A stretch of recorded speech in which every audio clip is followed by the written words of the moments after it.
quick lesson in how to move a full-size. This is a nuc. So the nuc will be open, the front entrance, and bees will be coming and going.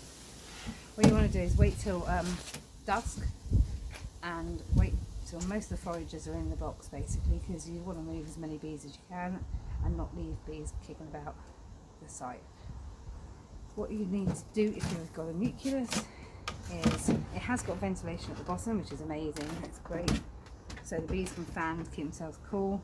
You have an entrance that blocks it off completely. You have an entrance that is a queen excluder, basically, and you have an entrance that's a ventilation entrance. That is the part that I would actually turn it to when I'm travelling in a car, just so you don't get overheated. Make sure that screw is tightened up. So wait till after dark, wait till most foragers are in. Sometimes you'll find they're hanging out the front and you have to kind of poke them in. Just give them a poke, spin it round, okay? But don't worry if not, because there is a solution. But spin it around as much as you can. They're going to know. But what they do is any foragers that come back or any bees that are stuck on the outside, they will be on the front of this box because they can smell their queen in there, and they're going to be trying to get into their queen. So they will stay on the front. So the first thing you have to do is have a strap. Now you can have one or two straps, it doesn't really matter.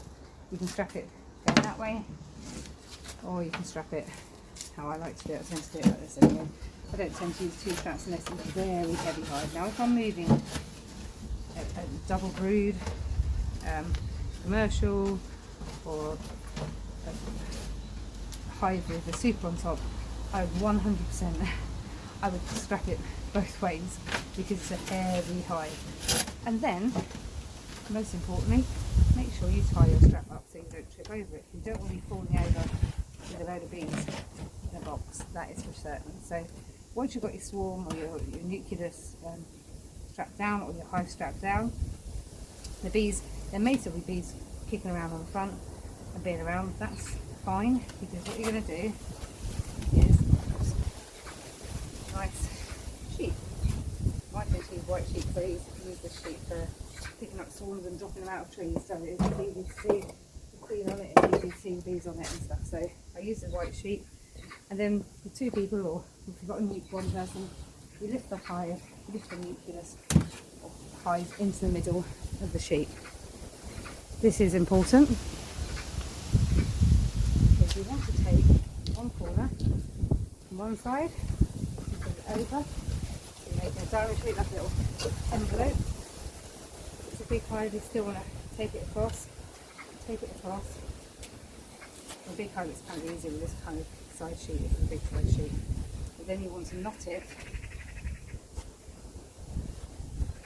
on the top of the nuc on top of the hive, and knot it nice and tight.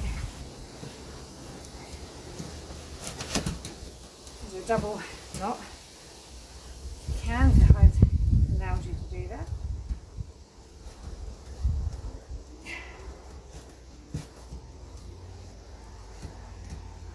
There you go, a nice tight knot there. And then you take another corner, that obviously you haven't used, put it nice and tight underneath the hive, and pull it the other corner across the whole hive. Bear in mind this is a little nuc box, so it takes, this is a big extra large sheet, but then you tie it that way and this way again. The reason I am saying do this is if any bees escape, if anything happens in the car, the bees are contained within this box and within the sheet. You can also, which we've done going across really uneven ground, is we've put a bow staff through the knotted bits. So between the knots, we've actually put a bow staff between these two knots and carried it with a stick. I'll show you. So when it's a really, really heavy hive of bees and you have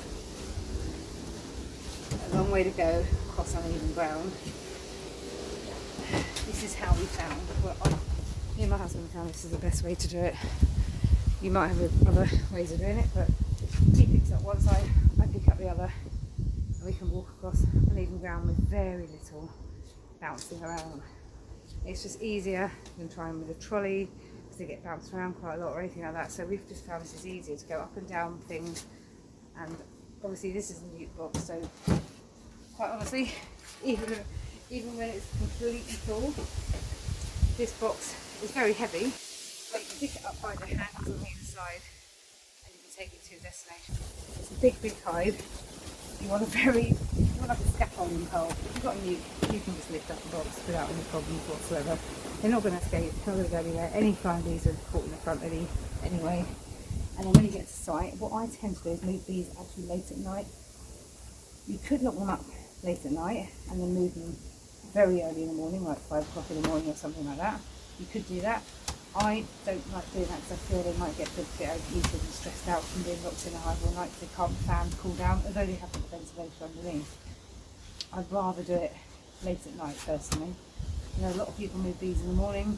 It's personal preference really. What you've got to remember is when you get to the site, if you're not coming back at 5 o'clock in the morning to open them up, take the sheet off, put your suit on obviously, take your sheet off, leave it where it is, it doesn't matter. You can come back together another day. Make sure that the sheets are tucked under so it can't flip up and trap them in it. But also, you can just spin that round a little bit and walk away. Get out of it and go home. You know then the hive beam is safely strapped down, so if there's any wind it doesn't matter. You can come back and get all the other things, and it just is an easy way to move hive. So here we go. So I'll just show you when I leave the site. I just spin it round to there where the queen can't get out but the foragers can, or I spin it round to there where they can get out.